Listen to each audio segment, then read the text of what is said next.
सूरज आसमान से ऊपर चढ़ने लगा था और लाल से सुनहरा हो चला था। पिता से हुई बातचीत के बारे में सोचकर उसे अच्छा लगा। उसने इतने ही दिनों में बहुत सारे महल देख लिए थे, कई सारी औरतों से भी मिल चुका था, मगर उनमें से कोई भी उस जैसी नहीं थी जिससे वह कुछ ही दिनों में मिलने वाला था।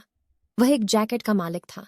उसके पास एक किताब भी थी जिसके बदले में वह दूसरी ले सकता था, और था भेड़ों का एक रेवड़। मगर सबसे महत्वपूर्ण बात थी कि हर दिन वह अपने सपने को जी रहा था। अगर कभी वह अंडलूसिया के मैदानों से ऊब गया तो भेड़ें बेचकर जहाजी बन जाएगा। समुद्री जीवन से उकता जाने तक वह और बहुत सारे शहरों को जान चुका होगा, बहुत सारी औरतों से मिल चुका होगा। इस तरह तब तक उसके जीवन में खुशियों के बहुत सारे दूसरे अवसर भी आ चुके होंगे। उसने चढ़ते सूरज से आंख मिलाते हुए अपने आप से कहा, गुरुकुल में ईश्वर तो मुझे कभी न मिलता।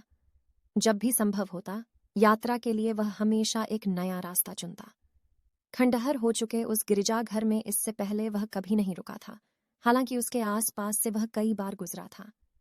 यह संसार बहुत बड़ा है, कभी न खत्म होने वाला। उसे तो अपनी भेड़ों को किसी रास्ते पर लगा देना भर था, और उसके बाद एक एक करके बहुत सारी रोचक बातें उसके सामने आती जाएंगी। मगर भेड़ें, वे इस बात को कहाँ समझ पाती हैं। वे तो यह भी नहीं समझ पाती कि हर रोज वे एक नए रास्ते पर चल रही हैं।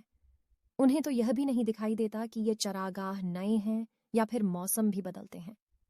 उन्हें तो बस हर दम खाने पीने की ही चिंता सताए रहती है।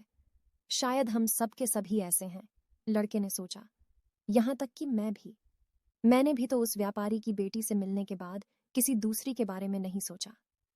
सूरज को देखकर उसने हिसाब लगाया, दोपहर तक वह तरीफा पहुंच जाएगा। वहां पहुंचकर अपनी किताब के बदले में कोई मोटी किताब लेगा, मदिरा की बोतल पूरी भर लेगा, दाढ़ी ही नहीं बाल भी बनवाएगा।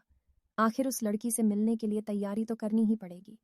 वह अपने दिमाग से इस विचार को निकाल फेंकना चाहता था कि उसके पीछे कोई दूसरा गडरिया वहां आया होगा, जिसके पास भेड़ों का बड़ा रेवड़ होगा और जिसने उसके पहुंचने से पहले ही उस लड़की का हाथ मांग लिया होगा।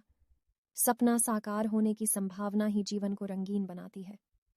उसने एक बार फिर आसमान की तरफ देखा। सूरज और ऊपर चढ़ आया था। उसने अपनी रफ्तार तेज कर दी। अचानक उसे याद आया, तरीफा में एक वृद्ध महिला रहती है जो सपने बांचती है।